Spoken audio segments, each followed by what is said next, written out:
warahmatullahi wabarakatuh. Nama saya Nirah Mawati dari Pendidikan Bisnis B 2018.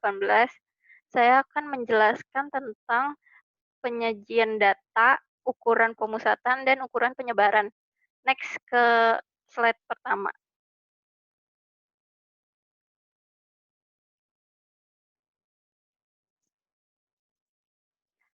Nah, yang pertama ini ada distribusi frekuensi. Distribusi frekuensi adalah pengelompokan data ke dalam beberapa kategori yang menunjukkan banyaknya data dalam setiap kategori. Nah, berikut adalah contoh datanya, yaitu data nilai ujian statek. Nah, ini adalah data yang telah diurutkan dari ukuran terkecil sampai ukuran terbesar. Nah, yang pertama kita lakukan adalah mencari K. K itu adalah 1 ditambah 3,3322 log N. Nah, N ini adalah banyak data. Nah, banyak data di sini berjumlah 30. Jadi, 1 tambah 3,322 log 30 sama dengan 5,907, atau kita bisa bulatkan menjadi 6. Nah, langkah selanjutnya adalah mencari interval kelas. Interval kelas itu rumusnya X max atau data terbesar dikurang X min, data terkecil, dibagi jumlah kelas. Nah, di sini data terbesar adalah 80 dan data terkecil adalah 20. Jadi 80 dikurang 20 dibagi 6. Nah, hasilnya 10. Next.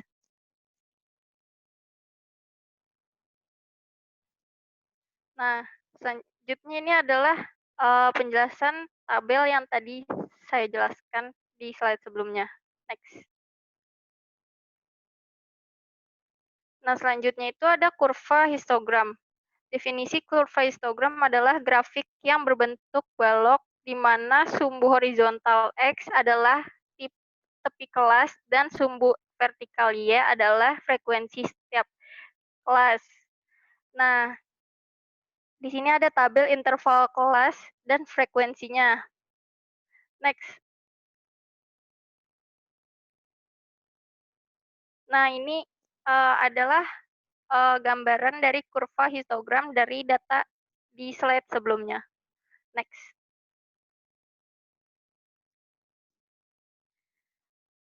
Selanjutnya ada kurva poligon. Definisi dari kurva poligon adalah grafik berbentuk garis dan menghubungkan antara nilai tengah kelas dengan jumlah frekuensi pada setiap kelas. Cara menentukan nilai kelas adalah kelas atas dikurang kelas bawah dibagi 2. Di sini ada ada tabel yang pertama itu ada nilai tengah kelas dan jumlah frekuensi. Lanjut.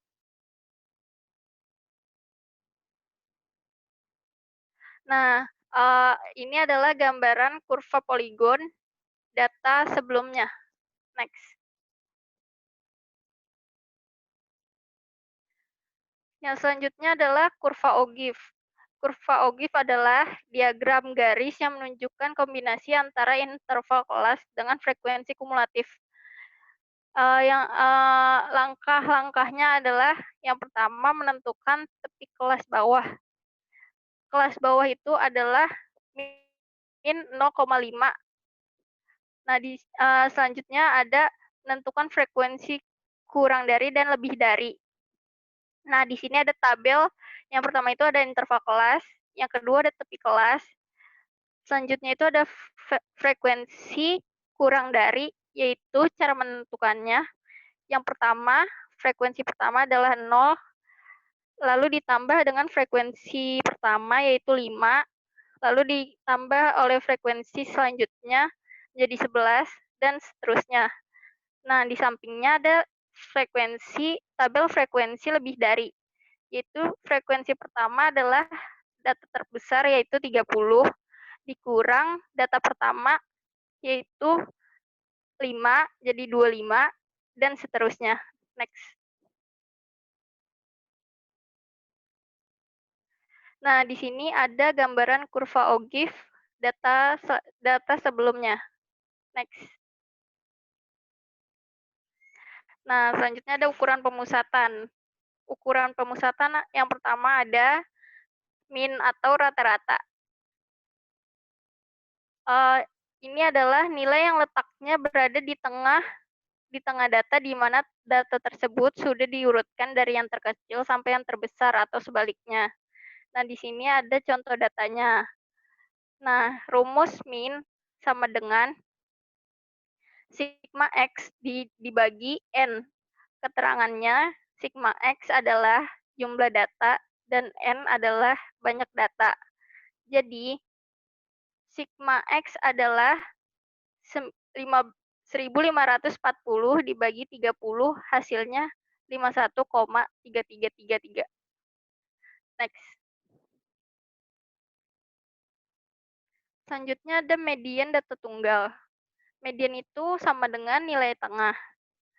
Nah, di data berikut, letak median data di atas adalah, nah, jumlah data di atas kan diketahui, yaitu N-nya 30. Jadi, nilai tengahnya itu berada di data 15 dan 16, yaitu 50 dan 50. Jadi, mediannya itu adalah 50 tambah 50 dibagi 2 sama dengan 50. Next.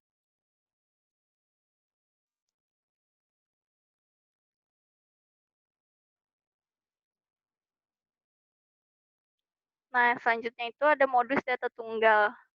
Modus atau data yang sering muncul.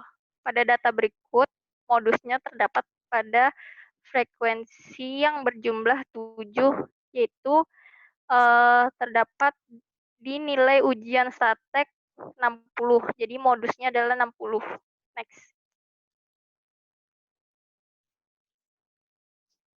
Selanjutnya ada rata-rata hitung data berkelompok. Yang pertama itu ada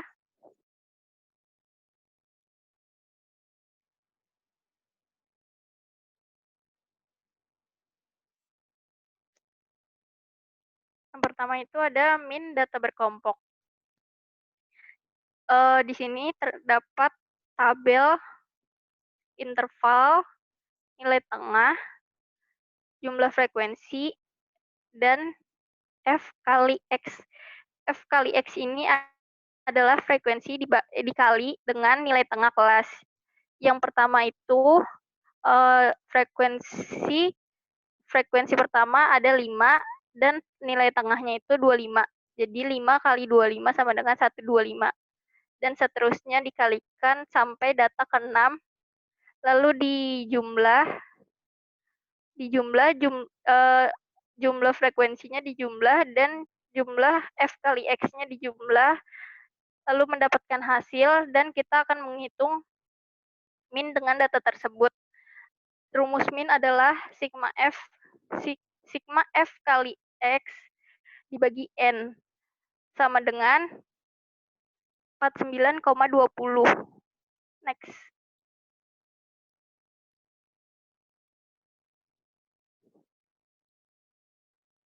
Selanjutnya ada median data berkelompok. Di sini ada tabel interval, tepi kelas, frekuensi, dan frekuensi kumulatif. Nah, cara mencari letak median adalah N dibagi 2, atau jumlah data dibagi 2. Jumlah datanya itu adalah 30, jadi 30 dibagi 2 sama dengan 15. Nah,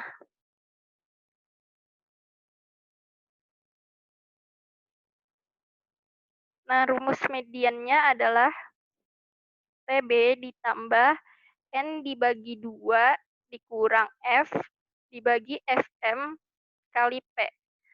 Keterangannya di sini adalah TB adalah tepi bawah dari kelas median. Nah, F adalah frekuensi kumulatif kelas sebelum kelas median. FM adalah frekuensi kelas median dan P adalah interval. Nah, cara mencarinya adalah data ke-15 ada terdapat pada frekuensi kumulatif 16. Jadi tepi bawahnya atau tepi kelasnya itu 41,5 ditambah N-nya itu 15 dibagi 2 dikurang F-nya itu frekuensi kumulatif kelas sebelumnya yaitu 11 dibagi frekuensi kumulatif yaitu 16 dikali 10 dan hasilnya 49,50. Next. Nah, selanjutnya ada modus. Modus ini cara mencarinya adalah data yang kita akan cari itu terdapat pada data di frekuensi terbesar yaitu 7. Jadi yang akan kita hitung adalah frekuensi 7 dan tepi kelas 52,5. Rumus modus adalah B ditambah B1 dibagi B1 tambah B2 dikali P. Nah, keterangannya B itu adalah batas bawah kelas modus. Nah, B1 di sini yaitu frekuensi kelas modus dikurang frekuensi kelas modus sebelumnya. Nah, B2 frekuensi kelas modus dikurang frekuensi kelas setelah modus. Jadi di sini ada perbaikan sedikit ya. Nah, P-nya tetap interval. Nah, cara menghitungnya B-nya kita masukin yaitu 52,5. Nah, ditambah B1-nya itu tadi frekuensi kelas modus dikurang frekuensi kelas sebelumnya itu 7 dikurang 5 sama dengan 2. Nah, B1 di bawah itu sama dengan B1 di atas yaitu 2 dan ditambah frekuensi B2 itu frekuensi kelas modus dikurang frekuensi kelas setelah modus yaitu 7 kurang 6 sama dengan 1. Jadi 2 dibagi 2 tambah 1 dikali P-nya itu 10. Hasilnya dapat 59,17. Next.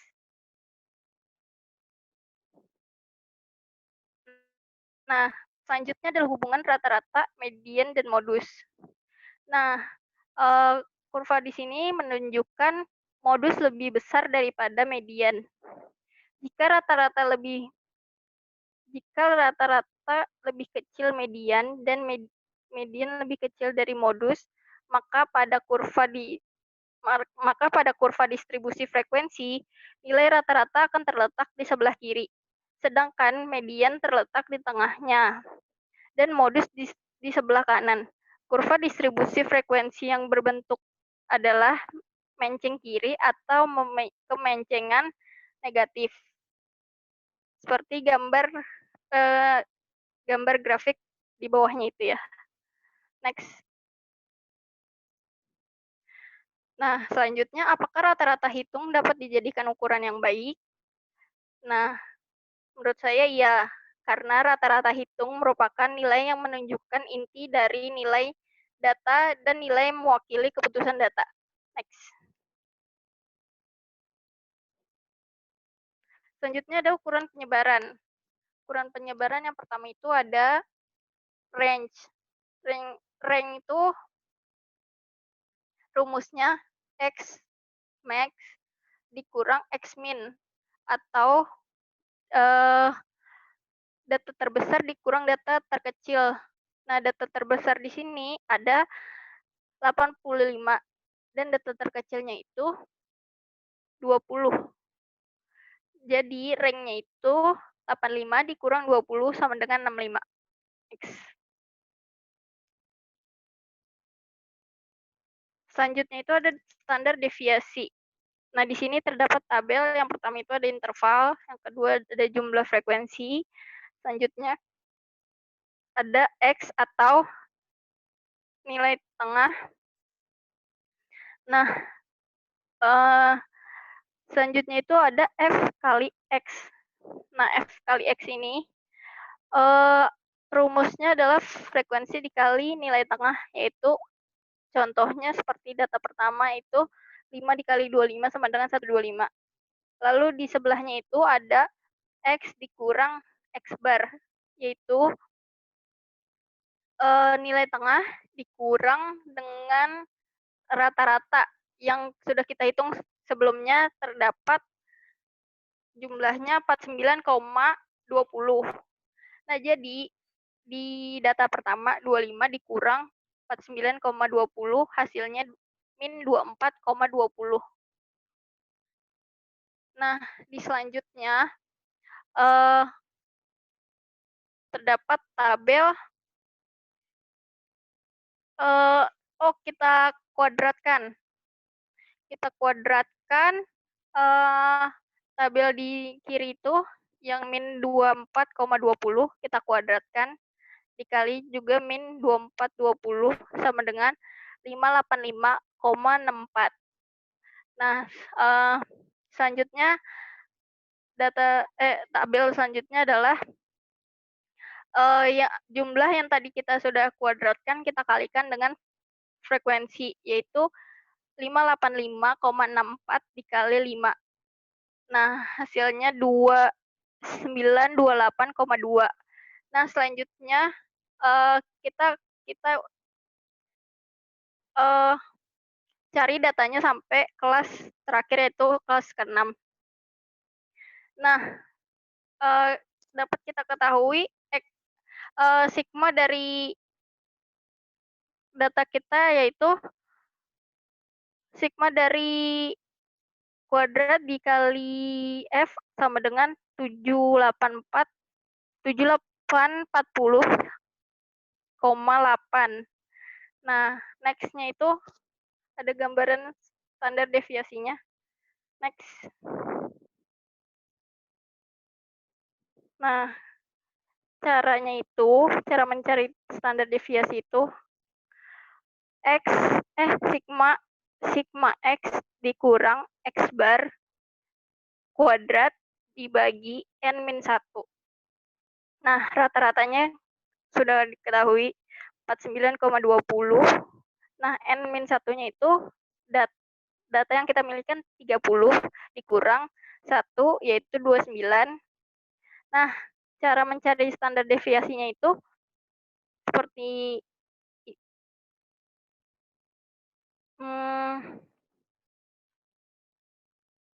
yaitu hasil dari yang tadi kita hitung.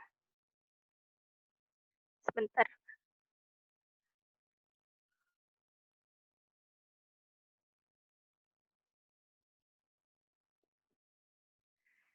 Nah,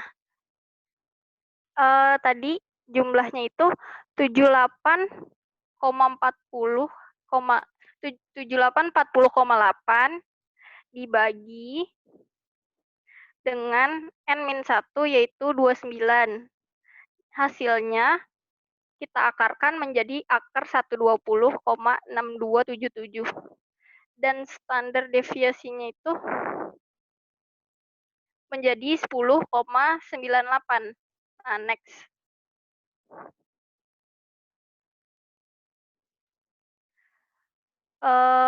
Yang terakhir ada koefisien relatif. Nah, koefisien relatif caranya itu standar deviasi dibagi rata-rata dikali 100.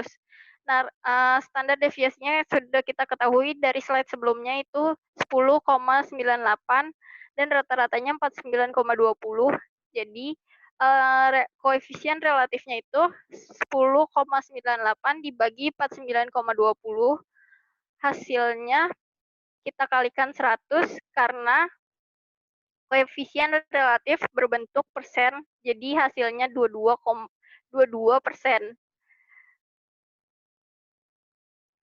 Sekian dari saya, kurang lebihnya mohon maaf. Wassalamualaikum warahmatullahi wabarakatuh.